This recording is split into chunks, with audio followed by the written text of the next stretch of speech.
Over on my Instagram page, I asked y'all to give me some questions and I'm gonna answer them right now on this YouTube video. You feel me? If you don't follow me on Instagram, go hop on there. It's @Spitty95, same as the YouTube. My goal is to hit 1 million followers on Instagram and TikTok, 1 million monthly listeners on Spotify, and 1 million subscribers on YouTube in 2023. So you can be part of making that happen. All you gotta do is hit that follow, hit that subscribe. Come on now. So I got some questions pulled up. It's a pretty cool variety of questions too, can't lie, which is dope. And I'm literally just gonna start from the beginning and go through as many as I can, you feel me? Okay, we got the first question here from blockboy.mk_. Second bit of it got a little cut off, but it basically asked me, who made you start rapping? And the easiest answer I can give to that is the few artists that I always refer back to who really helped influence me into getting into rap are 50 Cent, Nas, and Eminem. I don't actually listen to Nas as much as I listen to 50 Cent and Eminem, but they each had a specific song from when I was young that I remember hearing that initially put me onto hip-hop. For 50 Cent, it was In the Club, which put me onto like the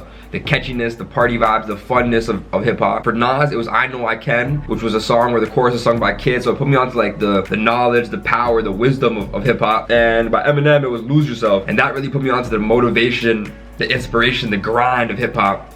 And if you kind of encompass those three things, that really encapsulates my music, my style, my brand, really my whole persona, if I can be honest. So they're the ones who really made me start rapping. All right, next question is from my boy Ramori, and he asked, what's your favorite anime? To be honest, I haven't seen too many animes in my life. Some of the OG ones when I was growing up are like Dragon Ball Z and like, is Pokemon an anime? I don't know, but a little bit of Naruto, Inuyasha, that's kind of what I grew up on. So Dragon Ball Z, probably one of my favorites, to be honest. But in the modern sense, like actually growing up and watching animes, the only ones I've actually took time to watch are Death Note and Attack on Titan. They're both super dope, but I'll probably go with Attack on Titan as being the one. Death Note was a sick psychological thriller, but after this one character dies, it tapers off, not gonna lie. This next guy says, Mirza Muhammad, he says, my tea's gone cold, I wonder why. Honestly, bro, you should've drank it faster. Selection 8, who also shot this album cover for Full Circle right there, shout out Selection, says, what's the next step in your music career? And, you know, like I said at the beginning of this video, the real goal right now is to use those metrics. Those metrics don't really mean much, but they're gonna help me get to my actual goal of being sustainable in music. And so those metrics are, again, 1 million Instagram followers, 1 million TikTok followers, 1 million monthly listeners on Spotify, and 1 million YouTube subscribers. Those are the key goals. The TikTok one is not even really a key goal. The other three are more key, but I know that the TikTok will grow if the other three grow, so it's all hand in hand. So that's really my goal, to do a lot more shows and stuff, but ultimately just be sustainable off of music so I can keep doing this for a long time, you feel me? Majnuna asks, how do you stay focused and disciplined? Yeah, I'm just reading these off my phone if you're wondering where I'm looking all the time. She asks, how do you stay focused and disciplined? And this is something that took a long time to build up. Even right before shooting this video, I had dinner with my fam, and then I come home, I'm in my room, and instantly I'm like on the computer just doing whatever, and then I hit the bed, bro, and I just freaking, I did a little bit of work, but then I hit the bed and I fell asleep for like an hour. So it's like, not everyone's perfect, and like the people who are at the top, they're just not gonna always let you in on all of their failures or the times where they're not focused and disciplined. But the key is to not beat yourself up about it too much, because that's just more time wasted, you know? The key is to move on and get back to the grind. And if you can do things daily, you'll start to build up natural habits where it feels weird to not do those things. And that's really how you become disciplined, is to build up real habits, you know? Nothing's gonna happen overnight, but if you do it overnight, every night for, you know, 20 nights, 30 nights, then it's really gonna be ingrained in your brain for life, and from there it's gonna be easy. Cole.amadeo asks, what was your darkest day and how did you push through? That's a deep one, honestly. I don't think I really even touched on some of the darkest topics of my life yet in my music. I've talked about some really dark times, people committing suicide, being murdered, losing money, possessions, all sorts of things, you know? But there's a couple things that I haven't touched on yet, and I'm not so sure that I'm just about to reveal those through a Q&A video. But I will say, what makes it dark is your worldview getting thrown off. That's what makes it dark, to be honest, is your whole worldview getting thrown off, and things you thought were one way, or things you thought things would always be this one way, just turned out to not be, you know? The easiest, most relatable one for all of us, for everyone that's alive right now maybe, is the pandemic, right? We all kind of went through that, almost like a collective darkness for everybody, and getting through it's just taking it one day at a time. And honestly, you know, time really does heal all, even though it's almost like you're forgetting, or it's those intense experiences and feelings and memories are leaving you. That's the reality of life, is things move on, things adapt, and yeah, that darkness is gonna be big, it's gonna consume you initially, it's gonna be tough, but slowly that light will peek back over, you know? It's always darkest before dawn. That was a good question though. There's like 4 pages of questions, that was just the first page. All right, let's see if we can sweep through some of these, because there's a lot of questions. Sheesh __ XO asks, is it hard as a brander to make a name for yourself? You know, that's a good question. I haven't made a name for myself, so sure it's hard, but I can't say that it's harder for me than anyone else. You know, I'm not really into playing victim in situations. You know, I'm into more taking personal responsibility. That's something I learned from this book, The Subtle Art of Not Giving Up, by Mark Manson. It's a really well put together book that really just puts life into perspective and gives you ownership of it. And the key there is taking personal responsibility, meaning, you know, everything in our life, we have some choice about what we're gonna do about the things that happen to us. You know, we're still an agent in this life that makes decisions, and unless you're enslaved, then you got your own personal responsibility, you know, and it's up to you to maximize on that. That's how I feel. So regardless of me being brown or whatever, that's not really the point. The point is it hard? Yeah, it's hard for everybody. Life is hard, and the great things, like the people that do the greatest things, those are like the hardest things, you know. So you gotta accept that if you want to be great, you gotta go through hardships, and I'm just gonna make it through and see you on the other side, you know? It's not even a matter of, is it hard? It's hard. It's more a matter of, am I gonna do it though? Am I gonna make it? That's the real question there, so let's find out, you know? Next question is from Hirsch Baji. What do you do to connect more people within the music industry? I think he means, how do I connect with more people from the music industry? You know, I would say this is really just two aspects, and you could just break it down into two things. One is offline, one is online, and keep it real simple. Offline just means anything in person, whether that's networking events, attend other showcases or concerts or events, listening parties by artists or people that are similar to your vibe or whatever you're creating, you know?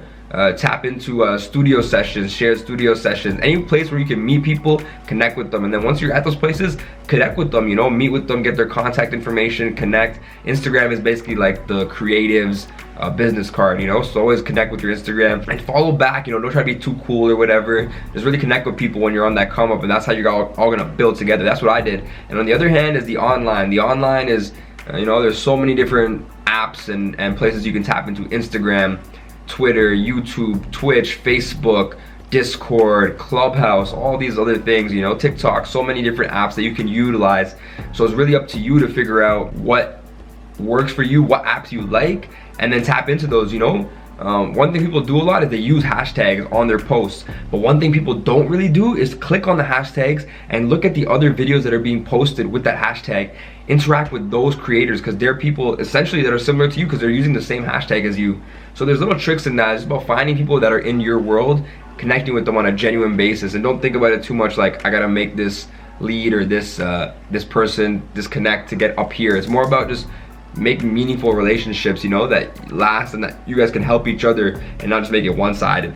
Always figure out how you can add value to them, and then they're gonna be interested in adding value back to you over time. And then he had a second part question. Basically, he's asking like, how do I connect with people from around the world? Really then tap into that online aspect. If they're not in your local area, then the online is key. And I've connected with so many people, and mad people have ignored me through the DMs and stuff, but I've connected through a lot of people from Australia, UK, India, Pakistan, USA, wherever. And then I've gone and met them in person in real life after connecting with them online, after making songs remotely. So yeah, man, use the internet is a powerful thing, bro. Heart Valentine says, preview of Pokemon collection. My family just moved, and so I was cleaning up the house, and I didn't see any Pokemon cards. I know there's a stack somewhere. They're not that crazy, so I'm not gonna lie and be like, yo, I got sick cards. I don't got no sick cards. I didn't understand the whole Pokemon craze as a kid, like with the cards. I like the games and playing and battling and all that. I didn't get the cards because like the game wasn't that fun. The game was whack. It was just about collecting. So I quickly switched to Yu-Gi-Oh, and Yu-Gi-Oh was way more my speed, you know? Let's see, we got a couple. The Dawn says, who inspired you the most musically? That's another good question that I get a lot, and it's a little tricky because I would say the artists that I listen to a lot, like even some of the artists I referenced, 50 Cent, Eminem, Nas, my favorite rapper of all time, Lupe Fiasco. I wouldn't say it's always clear that those artists are influencing my music. Aside from Eminem, people that I do feel like I draw on for musical inspiration more is like Big Sean, Mac Miller, early like Chance the Rapper, J. Cole, Nipsey Hussle, people like that. More, I guess, my contemporaries, and some of the other ones really just influenced my whole life, my being. They're more like my overall models and not necessarily only influencing music.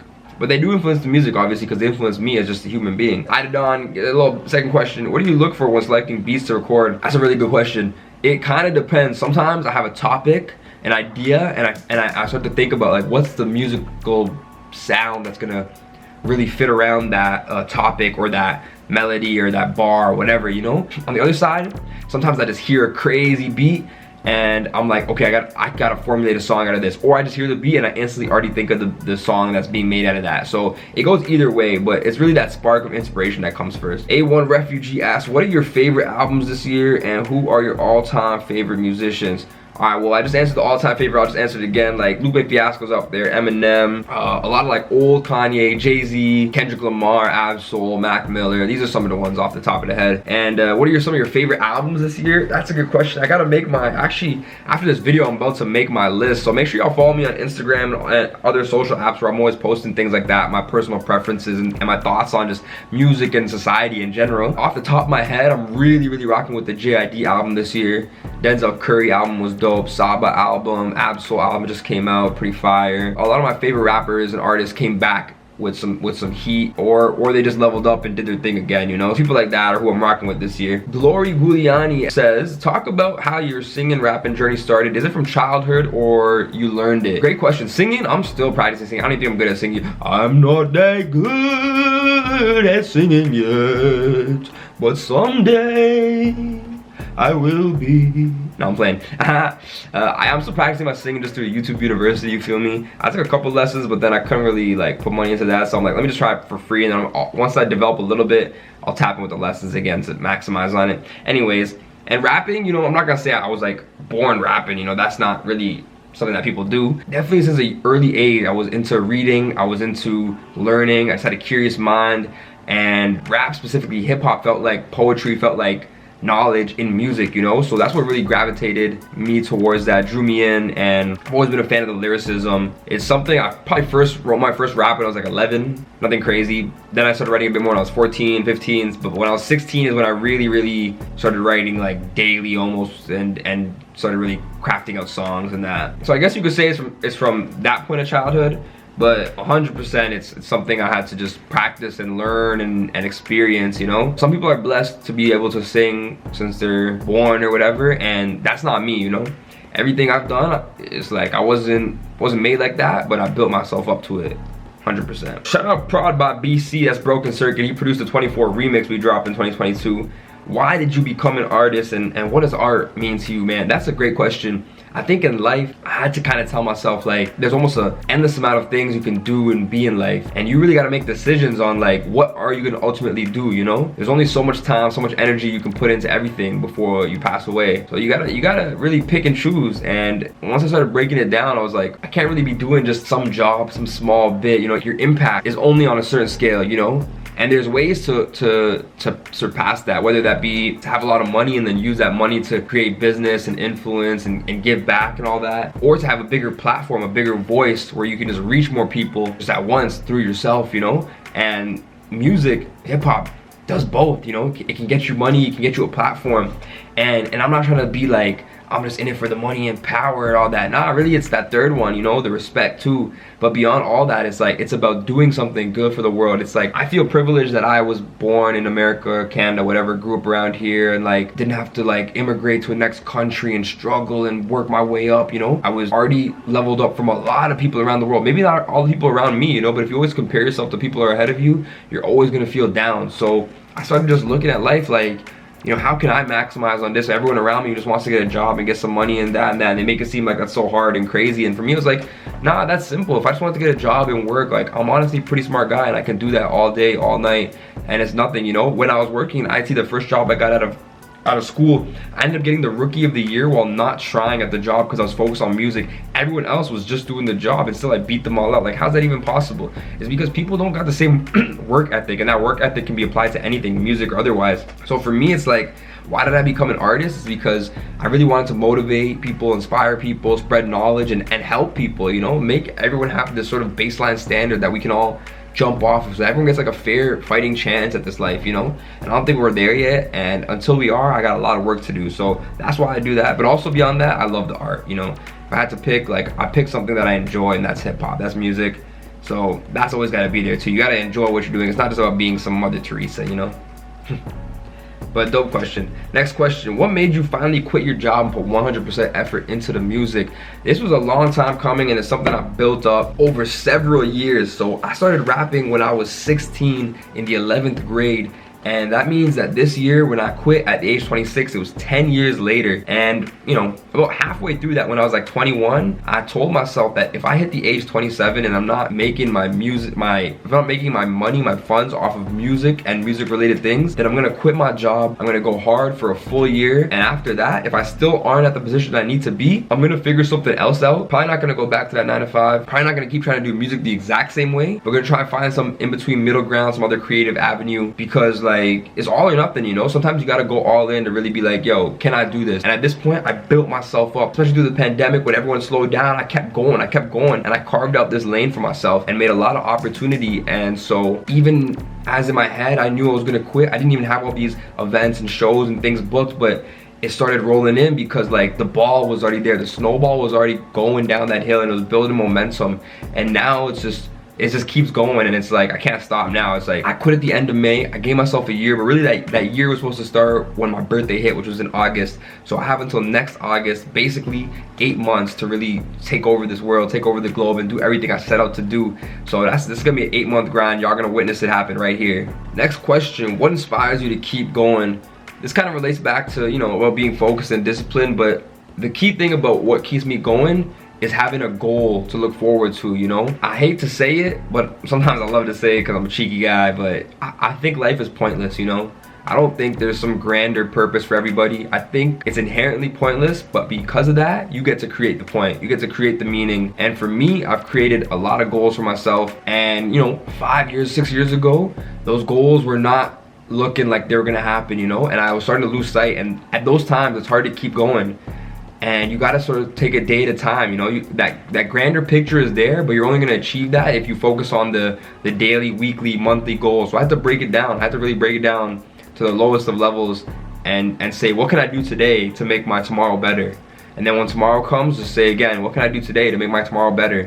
And repeat, repeat, repeat. And through that, those habits will build, and you'll get yourself out of that rut. But if you start to think about things from this grand scale, it becomes overwhelming, and the anxiety is gonna eat you alive, man. So definitely just take it one step at a time. That'll keep you going. Ali the rapper asks, how to grow on Instagram organically. I don't really like this word organically because it doesn't really mean much in the modern sense, you know? All of your biggest favorite artists are running ads. All your indie artists are running ads. Everyone's buying billboards and putting music videos and stuff. And that's not like some sneaky scheme. It's just, that's literally the nature of the music industry, right? People pay to get onto radio and TV placements and have their music videos on BT and stuff. And now the game's just changed onto like Google ads and Facebook ads and TikTok ads. And it's no different. It's just part of the same process. So how to grow on Instagram organically? If you want organic growth, I really don't even know what that means. Like put out content and ask people who already follow you to share you. Once the algorithm starts playing in, is that organic? You know, like it's hard to say nowadays what's organic and what's not. It's like even when people talk about GMOs, you know, people don't really understand the meaning of a genetically modified organism. Like go look up like the fact that lettuce and kale and like I think spinach and a bunch of other vegetables all came from one wild cabbage plant. We just invented all those vegetables on ourselves. Like, go look up what carrots and watermelons used to look like before we grew them. You guys would not be trying to eat that stuff. Wolf_within asks, what are your starters in each gen, even if you didn't play? Okay, I definitely did not play, so let me see. I'm just gonna Google Pokemon all starters each gen. This one came up in December. This is from this year, so this is brand new. Okay, so we got Gen 1, we got Bulbasaur, Charmander, Squirtle. We're not gonna count Pikachu. For this one, I was always a Charmander. Charizard, easily my favorite Pokemon, if not top 3. Gen 2, we got Chikorita, Cyndaquil, and Totodile. Gen 2 might have my favorite roster of just all 3 just being dope starters. I could go with the Totodile for Alligator, but I'm gonna be real and say, nah, I was keeping it fire, keeping it Cyndaquil. When it becomes Typhlosion, that boy is hard, man, hard. Gen 3, okay, we got Trico, Torchic, or Mudkip. Here's where I switched it up. I wasn't really down with the little Firebird chick, you know, a little chicken. So I went with the Trico and turned him into a Sceptile, you know, the fast moves, the grass. That was the guy right there. I know in this generation, a lot of people like the Mudkip, turned into a big meme, Swampert and all that, but I'm gonna go Trico. Okay, Gen 4, Turtwig, Chimchar, or Piplup. Okay, when I played this, I for sure went Chimchar. I'm just always a fire guy, so I went Chimchar. Chimchar was cool. Turns into Infernape, I think. But I think, you know, the Piplup and the Turtwig, I could rock with them too. I could get down, but I'm going Chimchar. Okay, Gen 5, this might be the last one I think I actually played. I think this is the black and white one, right? So you got Snivy, you got Tepig, and you got Oshawott. I think I went Oshawott. I can't even really remember, but Oshawott turns into like this big, like tough, armored out otter dude. I don't know, but he's pretty dope. So I went with him. Now these ones I've never played, but Gen 6, Chespin, Fennekin, or Froakie. Honestly, they all look a little weird, but I think I like the water looking one, so Froakie. Froakie looks cool. Gen 7, we got Gen 7 here. We got Rowlet, Lipton, and Poplio. I honestly don't even know, bro. These all look super weird. I'm gonna pick, I don't even know which one's which now. I'm gonna pick Litten, because it sounds Litten. And then Gen 8, okay, I guess this is the last gen. Grookey, Scorbunny, or Sobble? What the? Bro, these names are crazy. Also, all three of them kind of look monkey-like. They're not, like, Gen 1, they look so different. Gen 8, they all kind of look the same. That's a little trippy. This red one, I'm guessing this is Scorbunny. Got a little bandit. He's cool. I'm gonna give him the Scorbunny. King Jamal 555 says, brr. So I say, brr. I like that. He also asked, what's your process for dealing with performance anxiety? Bro, I used to be the palms are sweaty, knees weak, arms are heavy. Believe me, that was me. Like, I have vivid memories of just being like, having to go get water right before performance, having to use the bathroom like literally a second before I gotta go up on stage. And it really just took practice, experience. And that's something that I've learned now. Like, even when I'm doing my music videos, whenever I need to get ready for something, a speech or anything, like the more I'm rehearsed, the more prepared I feel, the less nervous I feel, you know, because I feel like if I mess up or I stumble, it's all in my memory, it's all right there. I'm not relying on like improv or just like figuring it out on the spot. Like there's no room for guessing. So the same way with my sets, the more I have them planned out, the more I know of what I'm gonna do, the better it is. And then when I'm on stage, I just try to have fun for myself, you know, give that energy that I want the crowd to have, and then they usually give it right back, you feel me? So that's what I mainly try to focus on. All right, last page of questions. Let's see if I can really zoom through. Prod.nd says 1v1 him in Pokemon Showdown online. Okay, so basically everyone's asking about Pokemon because that was like one of the random things I said you can ask me about was Pokemon, and people obviously really like Pokemon. I'm not that sick at it, so I'm gonna lose, so I'm not even on Showdown, I'm not gonna lie. Ethan_th18 says how to work on consistency. Again, like a lot of people are giving me these questions because I think they see that my consistency is there, and that took a lot of time, you know. And the key is to build out schedules, build out habits for yourself, and use to-do lists. Like I use this app called Todoist. I do a lot of things that repeat every day, and if you saw it, you probably think like, bro, this guy's doing like 20 different tasks within the first hour. But it's like really simple things of posting, of just like getting things out of the way, of connecting with people, messaging people. That helps me stay consistent, helps me stay engaged, and just builds that rhythm. You know, once you can get a good few tasks out of the way early morning, it just helps you get that right, nice routine for the rest of the day. That's why a lot of people say like you should make your bed in the morning and stuff, because it just sets your mind right. It's kind of like that. I don't really like care about making your bed or whatever, but it's more about just doing those habits and getting your day right from the start. Michael Tran asks, if a zombie bites your you chopping it off? I guess the implication here is that it's gonna spread and I have time to like just chop it off. I mean, I guess, yeah, I don't know. There's a lot more things to worry about if there's a zombie apocalypse, you know, at that point. Second last question comes from Hamid Ali, and I can't see the rest of his name. He says, bro, consejo. And the reason I can understand that is because I'm a brown boy. Come on.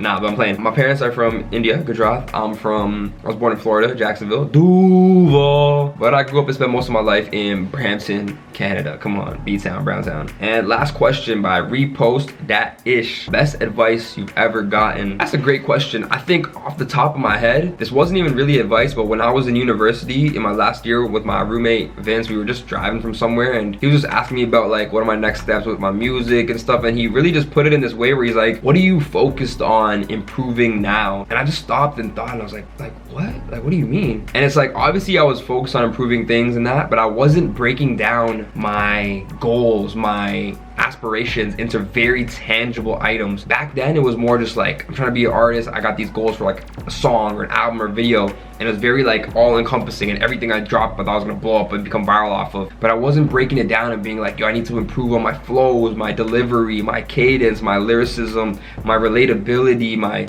aesthetic, my brand. There's so many different ways of tackling it. And so that's the best advice I've gotten, is just like, he kind of just, it wasn't even advice, but he almost just questioned me and said like, What are you looking to improve? Which aspect are you improving on now, or which aspect are you improving on next? And that can really just help you shape and understand like what are you doing, and how can you improve certain skills within that to improve, instead of always just focused on that overarching goal. You know, that overarching goal is there and it'll remain there, but the key is to break it down into actionable steps that'll take you there. And that's it for the Q&A. That was a lot of questions. We talked for like forever, but hope y'all enjoyed that. It's gonna take me a minute to chop it up and then post it, but you know, 2022, best year of my life. 2023, about to double that one up. Come on now, we taking over.